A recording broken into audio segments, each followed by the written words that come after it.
Hi friends, అందరికీ good evening అండి. నేను మీ ఎన్సిటీ ఎయిర్ వెంటిలేటర్స్. ఇది మనకి టర్బో వెంటిలేటర్ బేస్ ఎలా ఫిట్ చేయాలనేది చూపిస్తున్నాను.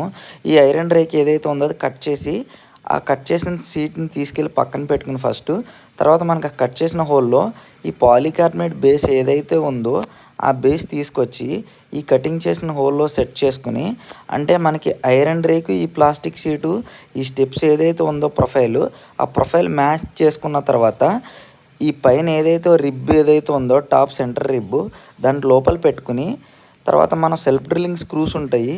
ఆ సెల్ఫ్ డ్రిల్లింగ్ స్క్రూస్ తీసుకుని మనం డ్రిల్లింగ్ మిషన్తో మనం దీన్ని లాక్ చేసుకోవాలి. లాక్ చేసుకున్న తర్వాత ఈ పైన వెంటిలేటర్ ఉంటుంది, అల్యూమినియం కానీ స్టీల్ కానీ ఉంటుంది. అది తీసుకుని ఈ టాప్లో పెట్టి తర్వాత మనం సెల్ఫ్ డ్రిల్లింగ్ స్క్రూస్ ద్వారా మనం లాక్ చేస్తే ఈ వెంటిలేటర్ ఫిట్టింగ్ అనేది ప్రాపర్గా కంప్లీట్ అయినట్టు. ఇంకా మనకి లోపల వేడి ఏదైతే ఉందో ఆ వేడి అనేది ఈ వెంటిలేటర్ ద్వారా బయటకు వస్తుంది అన్నమాట.